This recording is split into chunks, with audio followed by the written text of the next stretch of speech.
Have you ever wondered why someone chooses evil?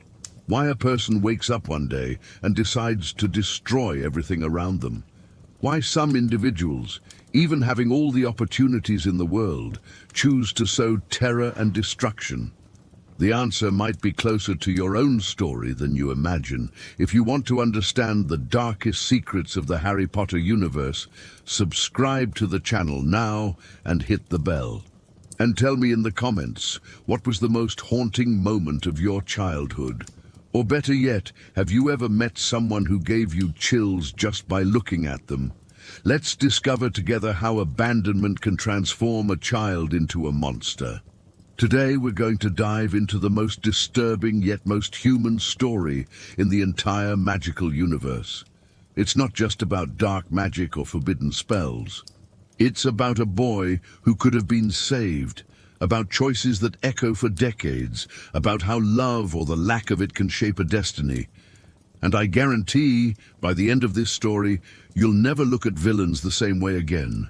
Because sometimes the monster isn't born a monster. It's created piece by piece, wound by wound, abandonment by abandonment. Our story begins in 1925, in a small village called Little Hangleton. It wasn't a prosperous place, but it had its charms.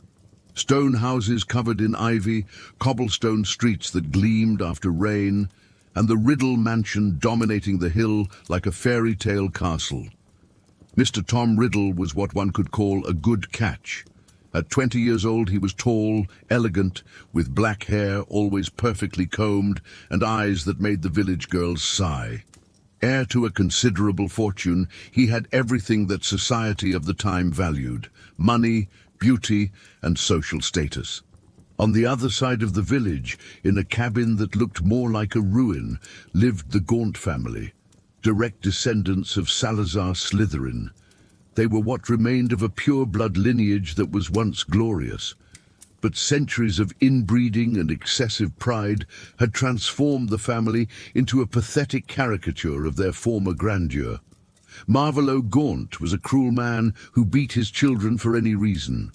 Morfin, his son, was violent and unstable, communicating better with snakes than with people, and there was Merope.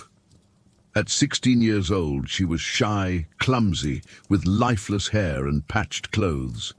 But when Mr. Tom Riddle rode past on the road, something ignited in her eyes. It was obsession, not love, pure and desperate obsession.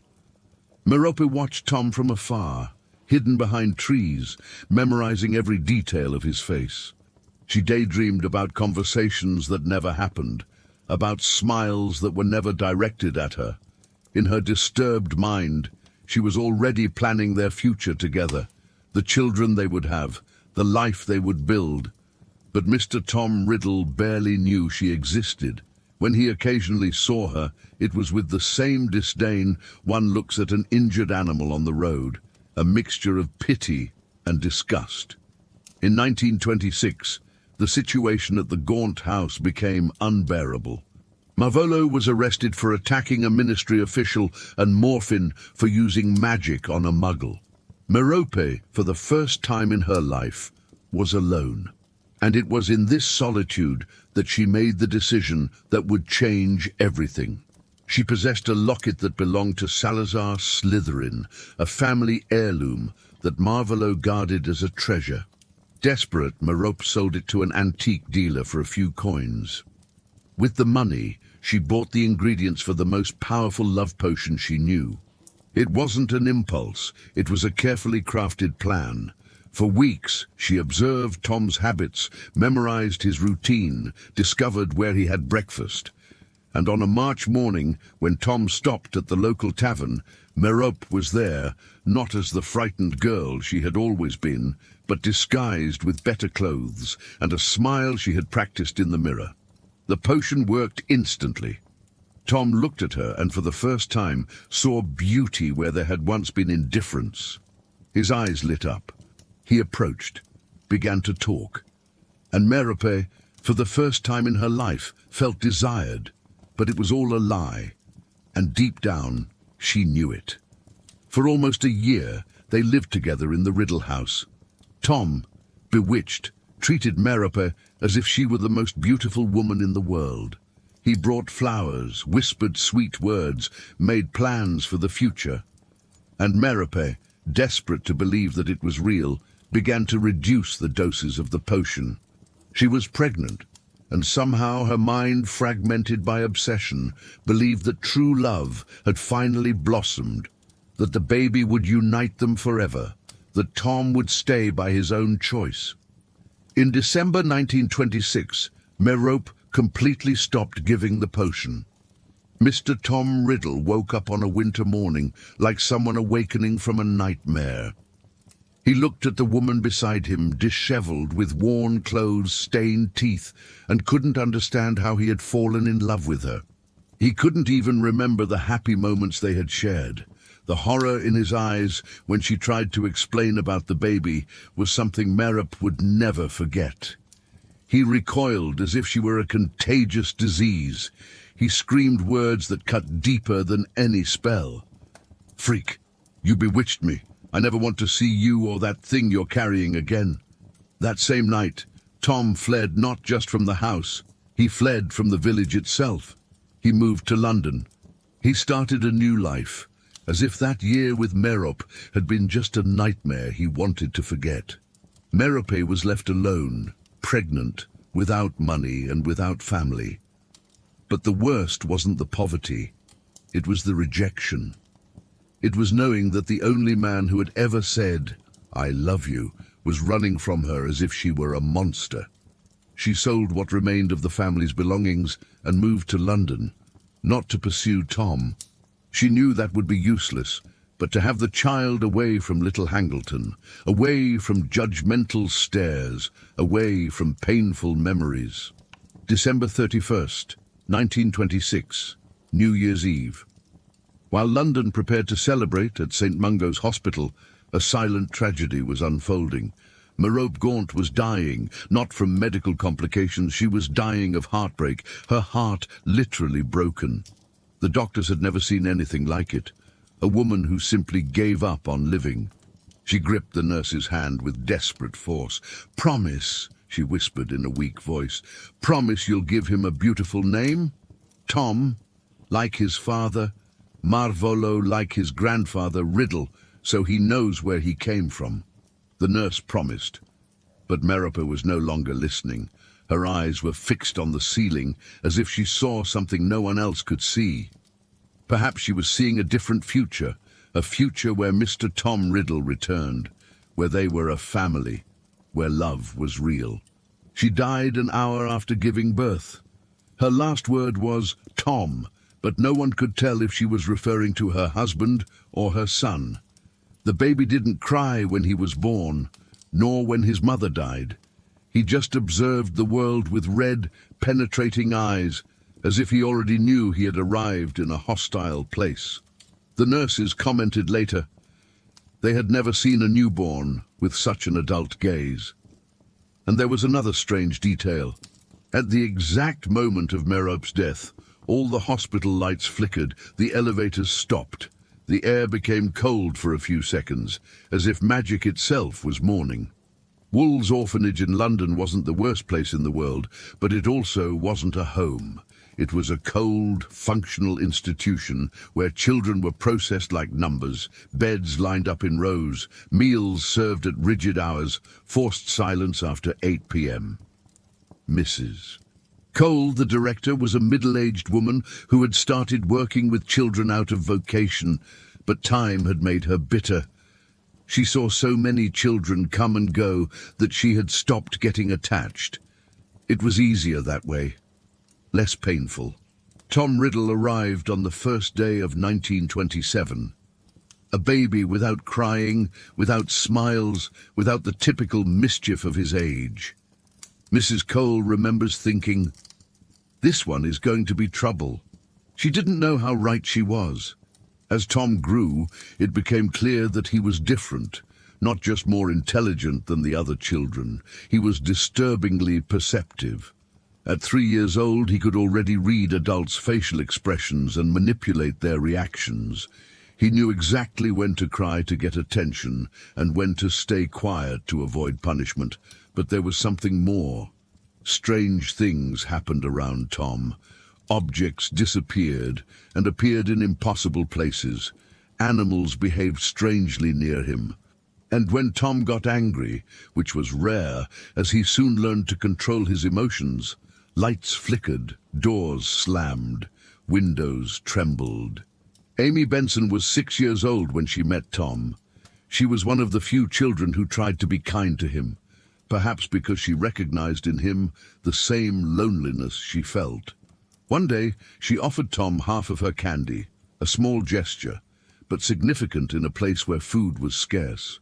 Tom looked at her for a long moment, as if studying her kindness. Then he smiled. But it wasn't a smile of gratitude, it was the smile of someone who had discovered a weakness. 2 weeks later, Amy was found in the orphanage basement, trapped in a dark closet. She was hysterical, screaming about red eyes and voices in the walls. She could never explain how she had ended up there, but she began having nightmares every night. Dennis Bishop was next. He had a habit of provoking the younger children, and Tom seemed like an easy target. Always quiet, always alone. But Dennis underestimated who he was dealing with. During a countryside outing, Dennis and Amy separated from the group. When they were found, hours later, they were sitting silently in a cave, staring at nothing. They never told what they saw inside. But Amy began to stutter, and Dennis completely stopped bothering other children. The most disturbing thing wasn't the incidents themselves, it was Tom's reaction.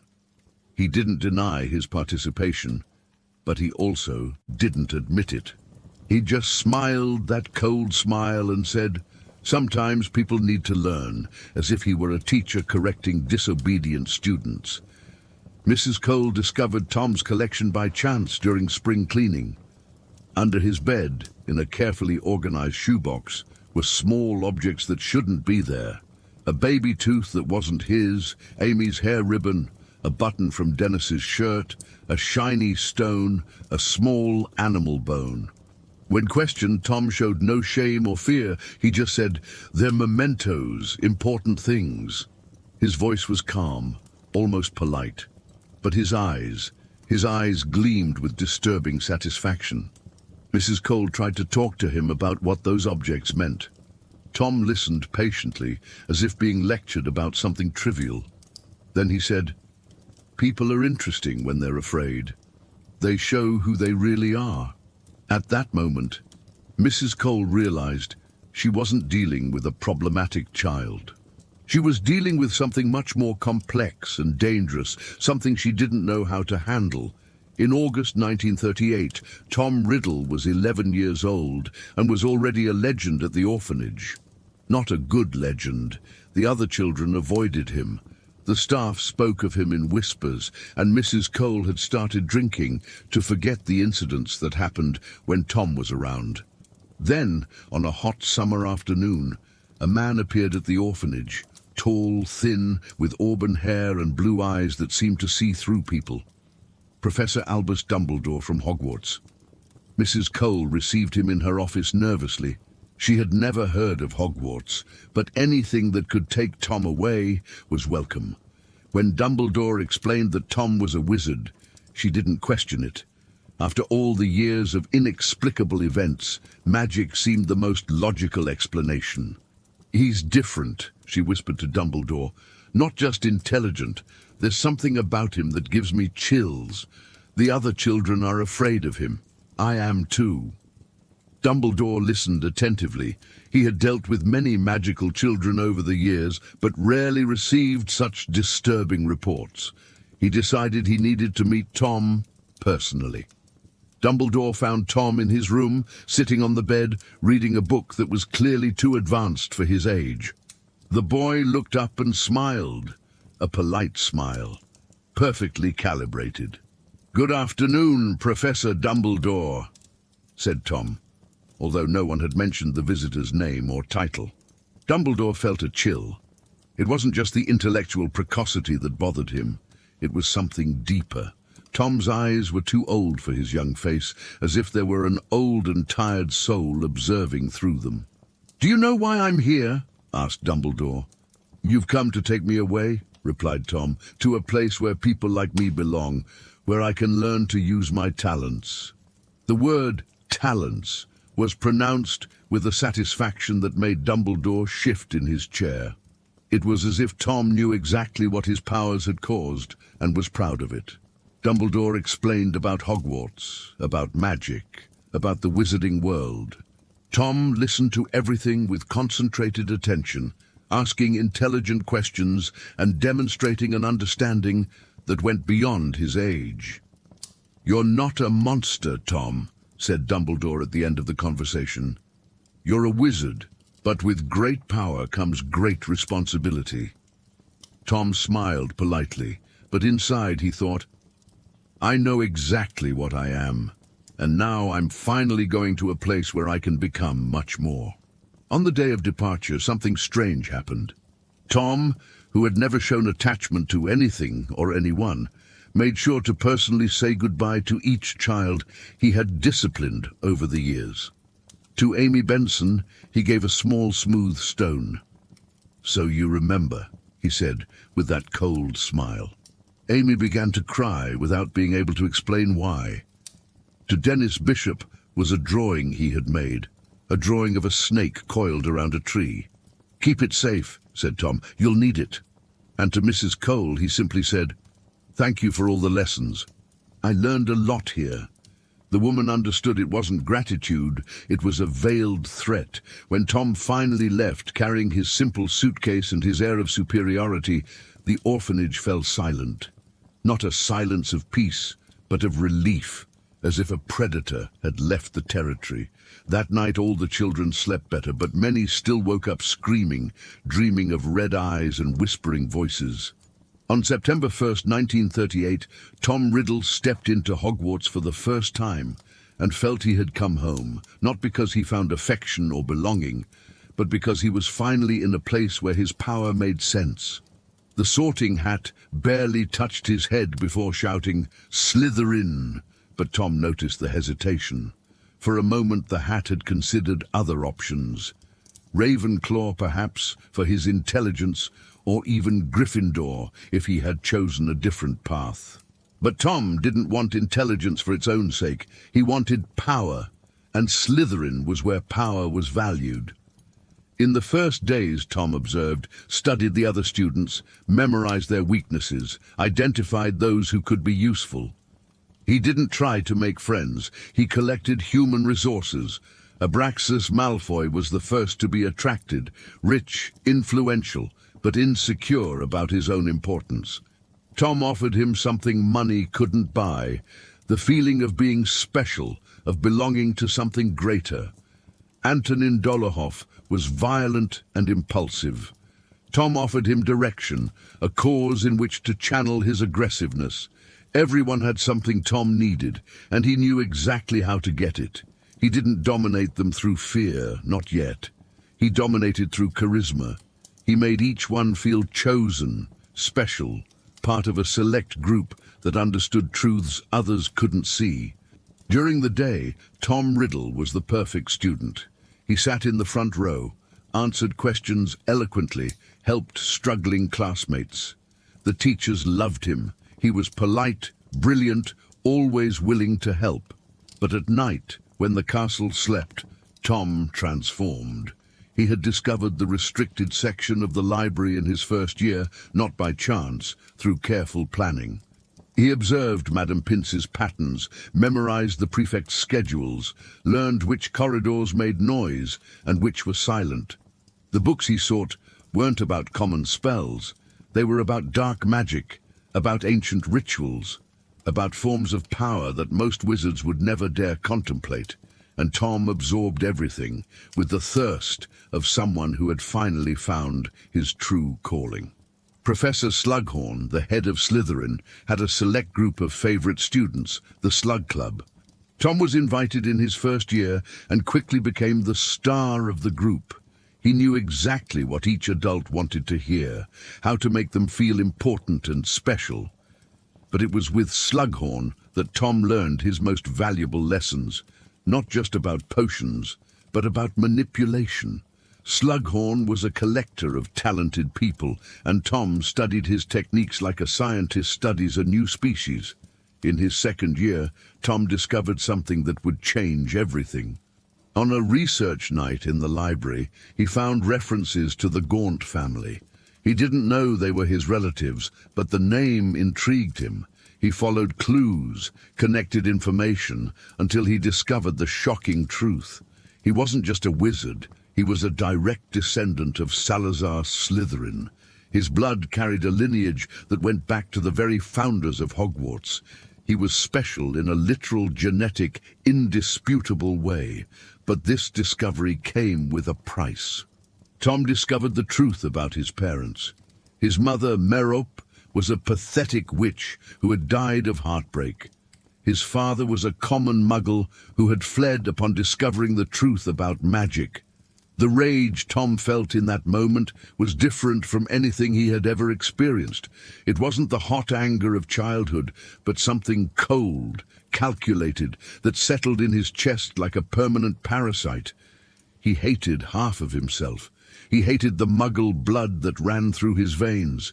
He hated that his own father had been a coward who abandoned his family. And above all, he hated that he still felt pain because of it. In his 5th year, Tom made a discovery that would change Hogwarts forever. Following clues left by Salazar Slytherin, he found the entrance to the Chamber of Secrets, and inside it, the creature that had been left to purify the school, a 1,000-year-old basilisk.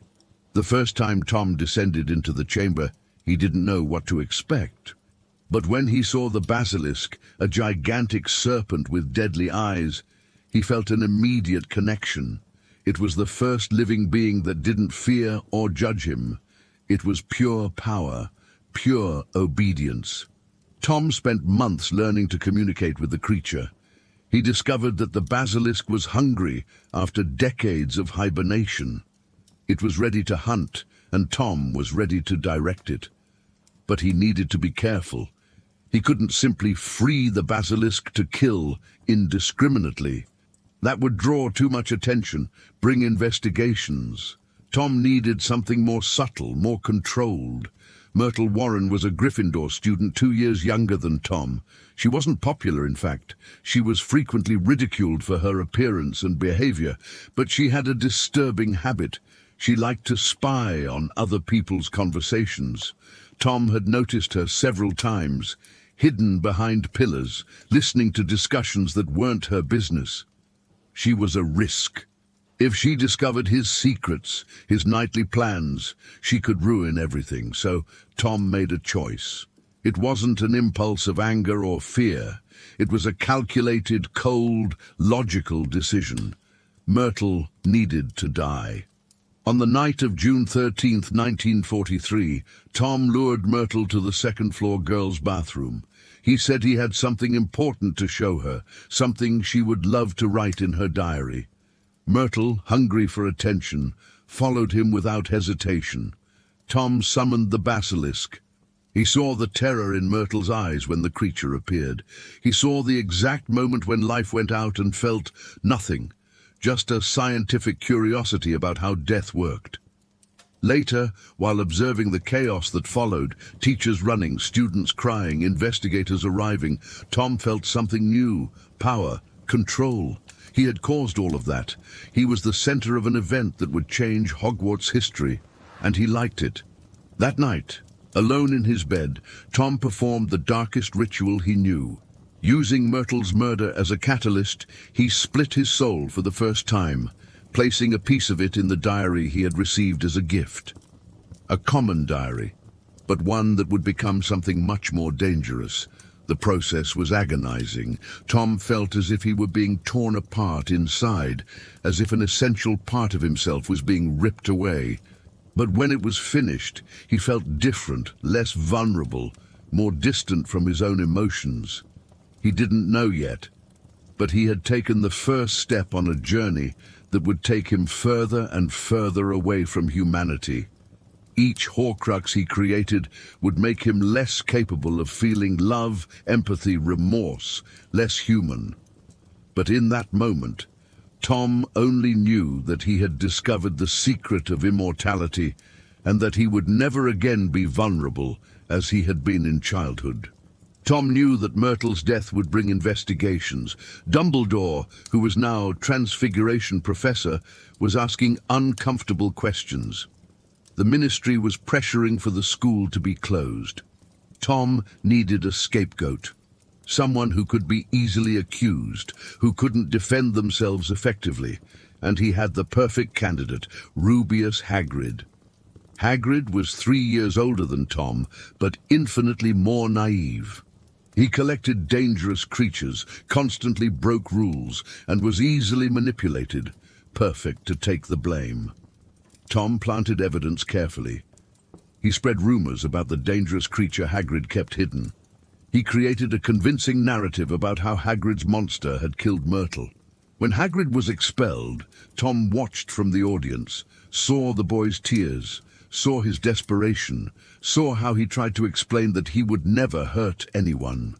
And Tom felt deep satisfaction, not just for having escaped punishment, but for having destroyed an innocent person's life. It was at that moment that Tom realized something about himself. He not only didn't feel empathy for others, he felt pleasure in causing suffering. The more innocent the victim, the greater the pleasure. Tom's final years at Hogwarts were marked by a growing obsession: immortality.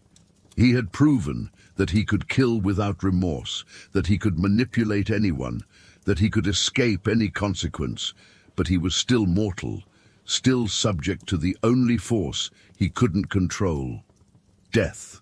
Tom dove into the darkest texts he could find, traveled during holidays, visiting places where dark magic was still practiced. He talked to dark wizards, necromancers, anyone who could teach something about defeating death. It was during one of these trips that he first heard about Horcruxes, not from a respectable professor, but from a dark arts practitioner who lived hidden in Germany. The man was dying, consumed by his own dark magic, but still had enough knowledge to fascinate Tom. "Split the soul," whispered the man. "It's the only path to true immortality. But the price is humanity itself." Tom saw this not as a price, but as liberation. Back at Hogwarts, Tom needed more information and knew exactly where to get it. Professor Slughorn had one of the best private libraries of dark magic, collected over decades of academic interest. Tom approached Slughorn with a predator's subtlety. He didn't ask direct questions about Horcruxes. He talked about the soul, about fragmentation, about survival. He wanted to know how many times the soul could be split until it ceased to be a soul. Slughorn hesitated, became uncomfortable, said that type of magic shouldn't be discussed, but Tom was charming. He knew how to use words, smiles, compliments. He knew how to make others feel important and weak at the same time. Slughorn, foolish and vain, gave in, said more than he should have. He confirmed that yes, it was possible to split the soul, and that each split required a murder. 7? asked Tom. 7 parts of the soul. It's the most powerful number in magic, isn't it? Slughorn went pale. That conversation would haunt him until the end of his life. Tom already knew the answer, but wanted to hear it from the mouth of someone he respected, just to confirm what, deep down, he had already decided. At that moment, Tom Riddle was no longer a promising student. He was a wizard determined to become immortal, whatever the cost. He had killed before, Myrtle Warren through the basilisk, but now it would be different. He would kill with his own hands and with a specific objective: to create a Horcrux, the victim, his own father. Tom returned to the village of Little Hangleton, visited the Riddle mansion. He hated that place, hated the name, hated the Muggle blood that connected him to that man. He arrived silently, with no visible wand, but with eyes colder than ever. Mr. Tom Riddle was sitting at the table with his parents. He didn't recognize the pale young man who entered through the door, nor did he have time. 3 spells, 3 deaths, no sound, no hesitation.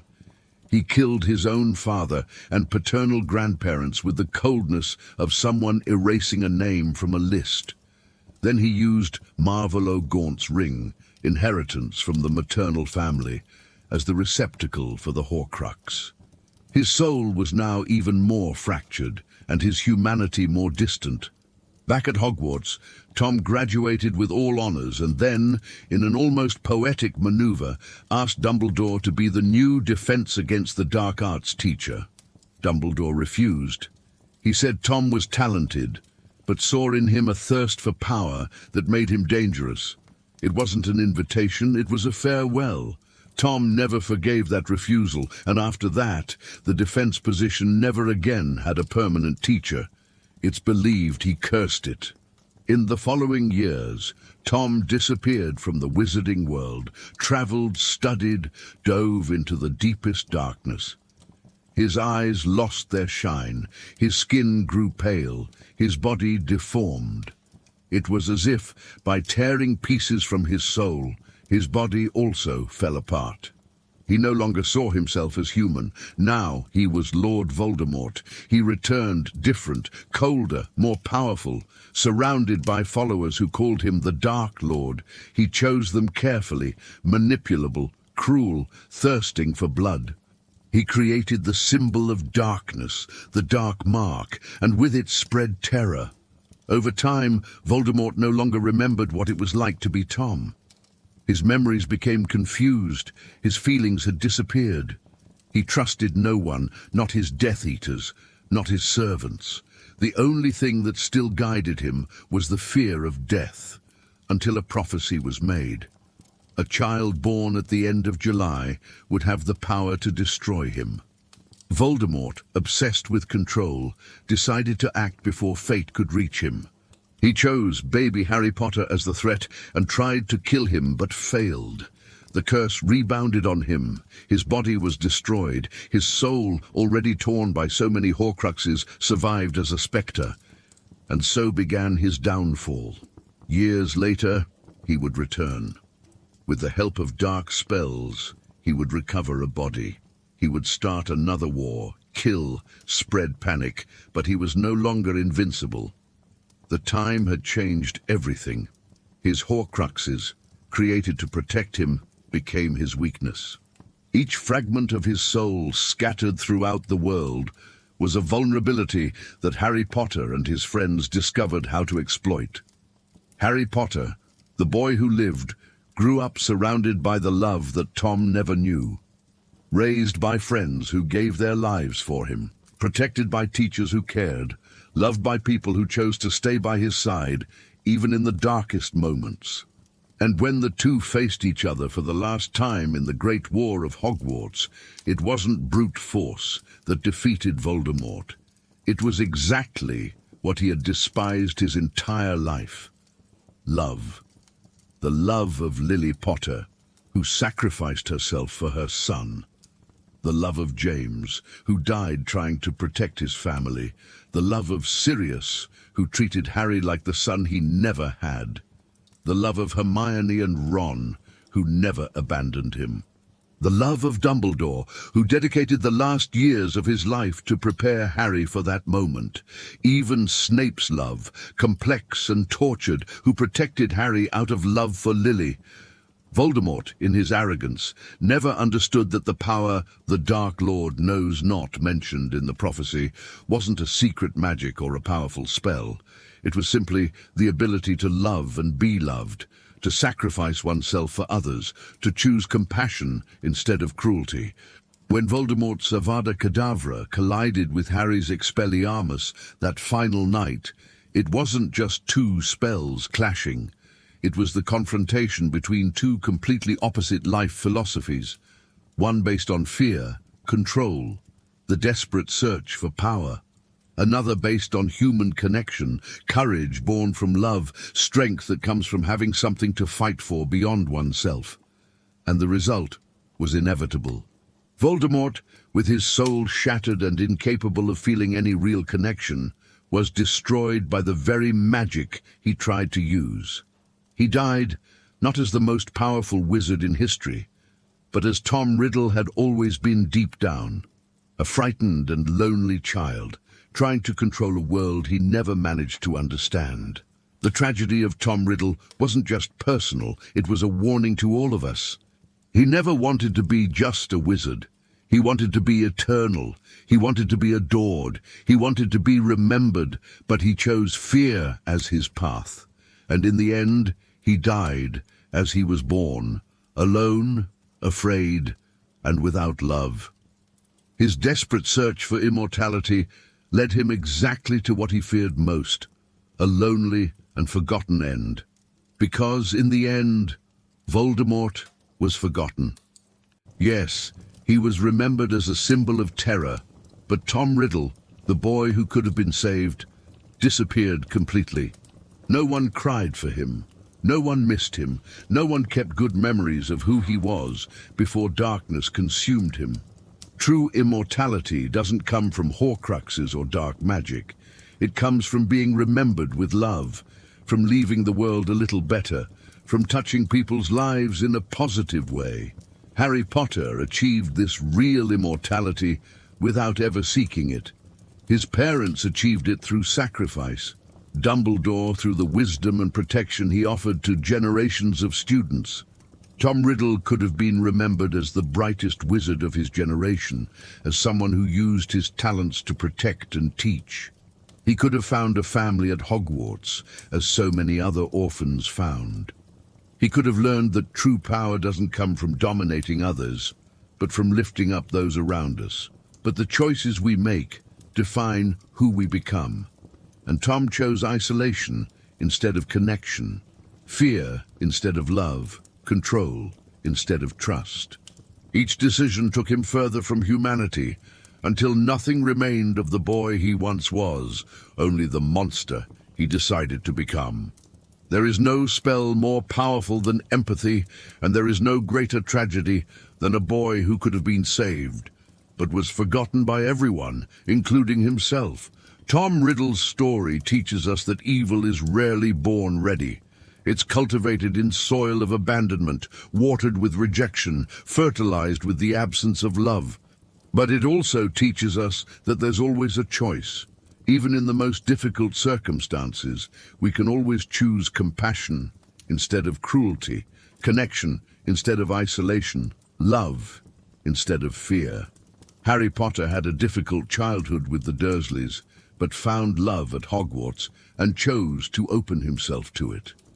Severus Snape lived trauma and rejection, but found a way to love that redeemed him in the end. Even Draco Malfoy, raised in a Death Eater family, managed to choose a different path when confronted with the real consequences of evil. Tom Riddle had the same opportunities. Dumbledore extended his hand. Slughorn offered mentorship. Hogwarts offered a home, but he chose to see all of this as weakness, as something to be exploited instead of embraced. And perhaps that's the most important lesson of all, that love isn't weakness. It's the most powerful force that exists. That choosing to trust, even after being hurt, is braver than isolating oneself. That admitting we need others doesn't make us vulnerable, it makes us human. If you listened until here, comment, "Even villains have a story," and share this story with someone who believes evil is born ready. Because understanding where darkness comes from is the first step to choosing light. Good night, wizard. May the moon guide your dreams away from darkness, and may you always remember, even in the darkest moments, there's always a choice, and that choice can change everything.